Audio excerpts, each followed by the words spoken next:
Hello everyone, welcome to Meera's kitchen. આ વિડીયોમાં હું તમને એકદમ હેલ્ધી એવી દાળ પકવાનની રેસીપી શેર કરીશ. કેમ કે અત્યારે આપણે જે પકવાન બનાવીશું એ ઘઉંના લોટમાંથી બનાવીશું અને બહુ જ ફાઇન ક્રિસ્પી પ્લસ પકવાનમાં તેલ બી જરાક બી નહીં રહે. તો ચલો જોઈ લઈએ રેસીપી. તો અત્યારે એક બાઉલ લઈ લીધું છે અને એમાં આપણે ચણાની દાળ અત્યારે મેં 1 વાટકા જેટલી, પોણા વાટકા જેટલી લીધી છે. એને 2-3 પાણીથી વોશ કરી અને પલાળી દેવાની છે. હવે પકવાન બનાવવા માટે અત્યારે મેં ઘઉંનો લોટ ઝીણો લઈ લીધો છે અને ઘઉંના લોટમાંથી આપણે પકવાન બનાવીશું. બહાર જે પકવાન મળતા હોય છે એ મેંદામાંથી બનતા હોય છે, મેંદાના લોટમાંથી બનાવી અને સર્વ કરતા હોય છે. પણ અત્યારે હેલ્ધી બનાવવાના છીએ આપણે, એટલે મેં ઘઉંનો યુઝ કર્યો છે અને જાડો લોટ થોડો એડ કરી દઈશું. જે ક્વોન્ટિટીમાં ઝીણો લોટ લ્યો એનાથી હાફ જાડો લેવાનો રહેશે. હવે સોલ્ટ એડ કરી દઈશું એઝ પર ધ ટેસ્ટ. થોડા એવા અજમા એડ કરી દઈશું મસળીને. થોડું એવું જીરું એડ કરી દઈશું. તેલ એડ કરી દઈશું. પ્રોપરલી બધું મિક્સઅપ કરી દઈશું.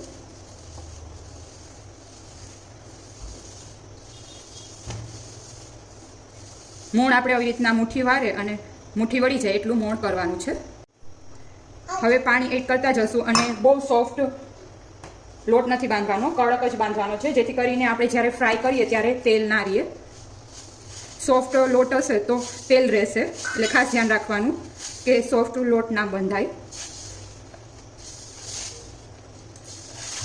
અને આવી રીતના તમે બધી પ્રિપરેશન પહેલાં કરી અને રાખી હશે તો ઇઝીલી જલ્દીથી બનાવી શકશો. બહુ ટાઈમ નહીં લાગે સર્વ કરવામાં. તો લોટ બંધાઈ ગયો છે અને આપણે રેસ્ટ થવા માટે રાખી દઈશું. તો અત્યારે આપ જોઈ શકો છો દાળ એકદમ પલળી ગઈ છે. આવી રીતના કટ કરો તો ઇઝીલી કટ થઈ જાય, એટલે આ પરફેક્ટ પલળી ગઈ છે.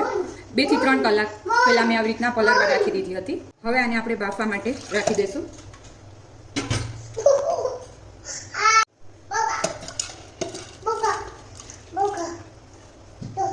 એમાં આપણે સોલ્ટ એડ કરી દઈશું એઝ પર ધ ટેસ્ટ. હળદર એડ કરી દઈશું અને ઘી એડ કરી દઈશું. હવે આને કૂક કરી લેવાનું છે. ઢક્કન ક્લોઝ કરી અને એકદમ બફાઈ જાય ત્યાં સુધી કૂક કરી લેશું. તો અત્યારે આપ જોઈ શકો છો દાણા આખા જ રહ્યા છે, પણ આવી રીતના પ્રેસ કરો એટલે ઇઝીલી દબાઈ જાય છે, બફાઈ ગઈ છે પ્રોપરલી. આવી જ રીતના રાખવાનું છે, દાણા મિક્સઅપ ના થઈ જવા જોઈએ. હવે આવી રીતના પ્રેસ કરી અને થોડા દાણા આખા રહેશે અને થોડા મિક્સઅપ થઈ જાય એ રીતના આપણે પ્રેસ કરી અને કરી લેવાનું છે.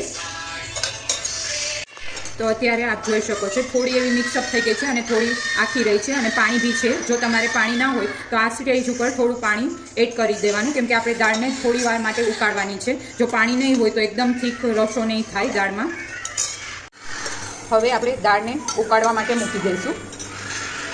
હવે દાળમાં આપણે ટેસ્ટ પ્રમાણે સોલ્ટ એડ કરી દઈશું. પહેલાં તો મેં કરેલું જ હતું, પણ ટેસ્ટ કરી અને ઓછું લાગે તો એડ કરવાનું છે. એકદમ ઉકળી જશે એટલે આવું ટેક્સચર આવી જશે, એકદમ ઘટ થવા લાગશે. હવે એક સાઈડ આપણે વઘાર માટે 1 ટીસ્પૂન જેટલું મેં ઘી લઈ લીધું છે. ઘી ગરમ થાય એટલે એમાં થોડું એવું જીરું એડ કરી દઈશું. જીરું ક્રેકલ થઈ જાય એટલે લાલ મરચું પાવડર એડ કરી દઈશું અને ગેસ ઓફ કરી દઈશું.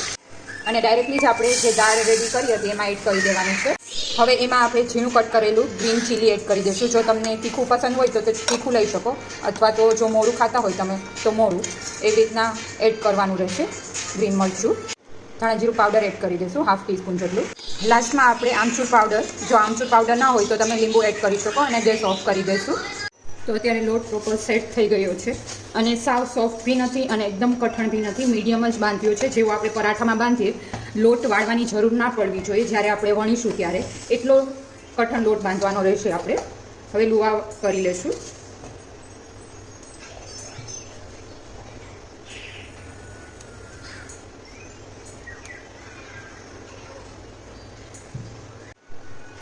તો આવી રીતના એક મીડિયમ સાઇઝનું જ લઈ લઈશું છે ગોયણું, અને લોટ આપણે લગાવવાનો નથી, એમ જ વણીશું. પ્લસ આપણે બહુ જાડા બી નથી બનાવવાના, પતલા જ રાખવાના છે.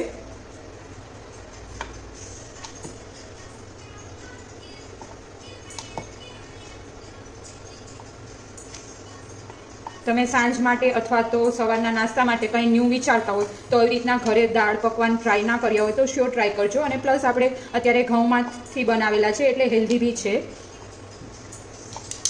તો આવી રીતના આપ જોઈ શકો છો એકદમ પતલા જ મેં વણેલા છે. હવે ફોકની હેલ્પથી રીતના કરી લેવાનું, જેથી કરીને ફૂલે નહીં. ખાસ ધ્યાન રાખવાનું કે આ ફૂલવા ના જોઈએ. જો ફૂલશે તો એકદમ ક્રિસ્પી નહીં રહે, અને આ ક્રિસ્પી બનશે તો જ ફાઇન લાગે, પોચા બનશે તો નહીં સારા લાગે. એટલે ખાસ ધ્યાન રાખવાનું કે આવી રીતના ફોકની હેલ્પથી આપણે કરી દઈશું, જેથી કરીને ફૂલે નહીં જ્યારે ફ્રાય કરીશું ત્યારે. તો આવી જ રીતના બીજા બી બનાવી લઈશું. તો હવે તેલ એક લોયામાં મૂકી દીધું છે. તેલ આવી જાય એટલે આપણે એડ કરી દઈશું પકવાન. બંને સાઈડથી ગોલ્ડન બ્રાઉન કલર થાય ત્યાં સુધી આપણે એને ફ્રાય થવા દેવાનું છે.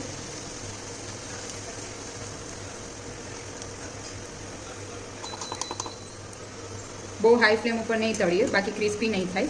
મીડિયમથી હાઈ કરતું રહેવાનું છે અને ફ્રાય કરી લેવાનું છે.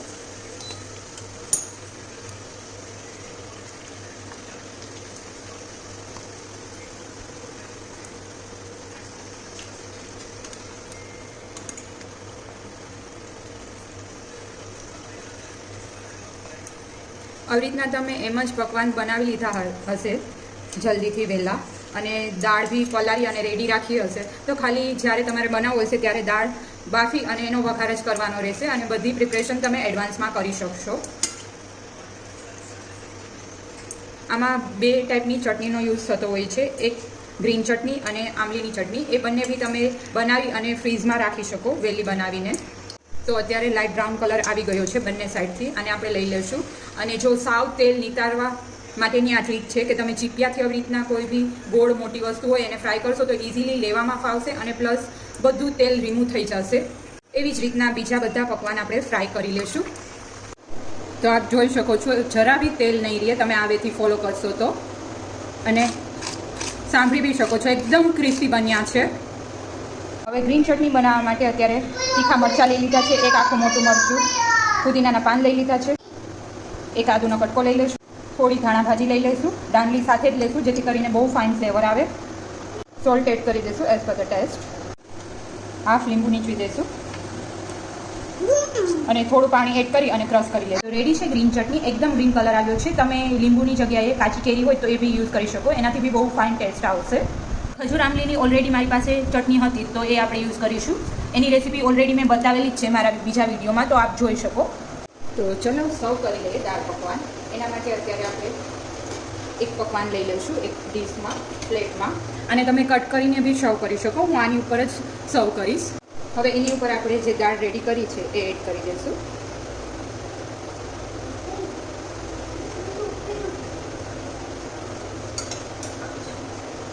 કોથમરી તમે અત્યારે બી એડ કરી શકો, હું લાસ્ટમાં એડ કરીશ એટલે મેં દાળમાં એડ નથી કરી.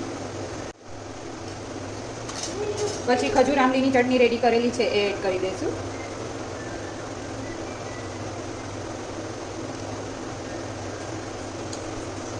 ગ્રીન ચટણી એડ કરી દઈશું.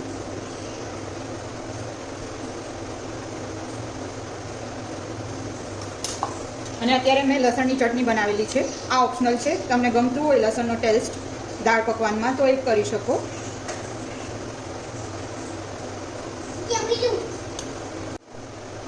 પછી ઉપરથી ઝીણી કટ કરેલી ડુંગળી એડ કરી દઈશું.